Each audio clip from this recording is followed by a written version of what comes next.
Former Vice President and presidential candidates for the PDP, Atiku Abubakar, has observed that the ongoing electricity crisis in Nigeria has reached critical levels, particularly affecting the southeast, northwest, and northeast regions, which have faced complete blackouts for the past 3 weeks. The former vice president called for immediate government intervention to restore power in the distressed areas. Atiku highlighted the necessity for government agencies responsible for electricity to act swiftly, emphasizing the current situation demands urgent measures to alleviate the suffering of affected citizens. He reiterated his belief that his policy proposal offers a comprehensive plan to address the nation's long-standing energy challenges. And to talk about this, we're joined by Managing Director, Idfon Power Engineering Consultants Limited, and that's Engineer Idowu Oyebanjo. Good evening, glad to have you join me on the news. Let me kick off by asking you what are the primary causes of blackouts we've been having in Nigeria, and how can reforms address these issues? Good evening, thanks for having me. The causes for blackouts in Nigeria are varied. But principally lack of investments, coordinated investments at that in the power sector for a long time has resulted in misalignment of generation capacity, transmission capacity, and distribution capacity. We have ended up having about 13,000 megawatts of installed capacity of generation, with transmission only able to take 5,500, and distribution for some reasons, including commercial reasons, thefts, and so on, have only been able to distribute 3,500 to consumers. And so whenever there is a problem within the system is so weak it cannot react. So the system wobbles and causes grid collapse. There is also lack of maintenance, adequate maintenance, and also lack of protection coordination. These are some of the reasons why you have blackouts. All right, you mentioned generation, transmission, distribution. How then can we effectively improve these tripartite areas to ensure we have constant supply of power in Nigeria? Good. It's investment. Coordinated investment at that, in generation, transmission, and distribution. You have to spend 10 years of continuous investment without political biases, without any form of lack of meritocracy. You have to invest in the power network end to end. You cannot just be investing in generation and not invest in distribution and also in consumer affairs. You have to take a holistic approach, look at the source of fuel. So in Nigeria, we have predominantly gas. So you have to invest in the gas infrastructure that will take gas to the power plants, to the gas-fired power plants. You have to fix the bottlenecks in the infrastructure of transmission system, as well as the distribution system. You also have to have metering.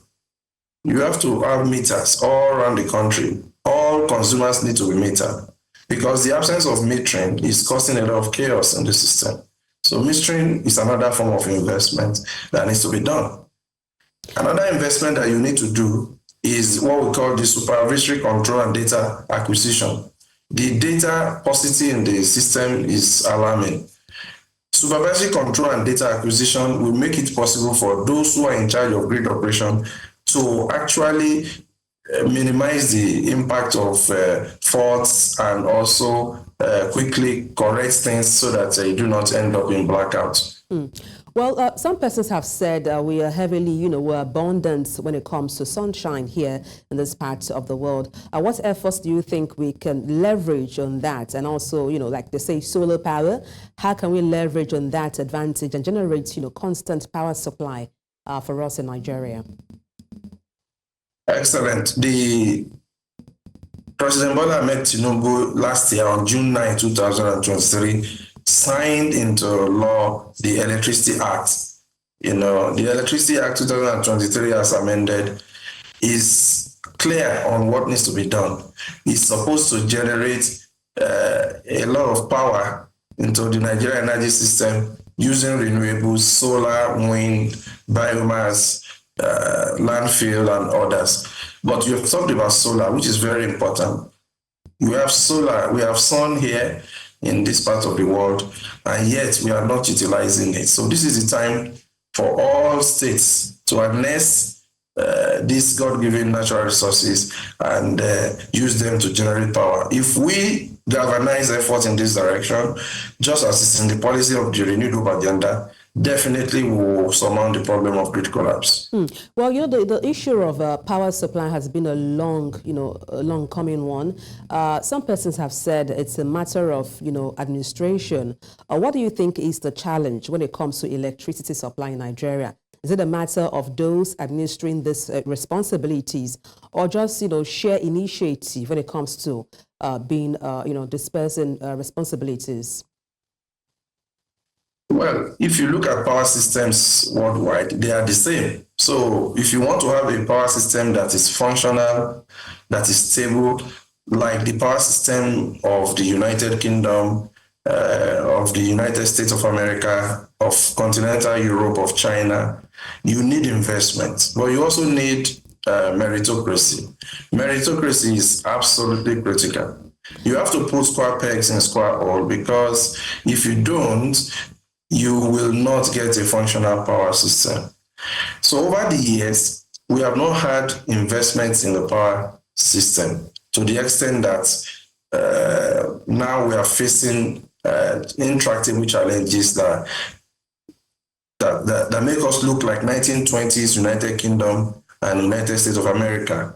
The quantity of electricity generated today is small compared to the need of the country, and the ones generated have not been able to successfully get to consumers. So we're in such a dilemma that what needs to be done is for the presidency to activate what is stated in paragraph 9 of his policy document of the renewable agenda, which states that he will establish a task force, a presidential advisory task force on power, which will do a lot of things, and the function of that task force has been clearly defined.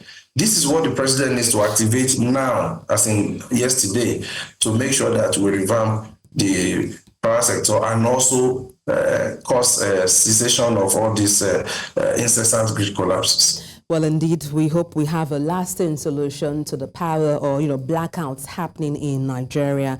Thank you so much for your insight on the news. Engineer Idowu Oyebanjo, MD, Idfon Power Engineering Consultants Limited. Many thanks once again. Thank you.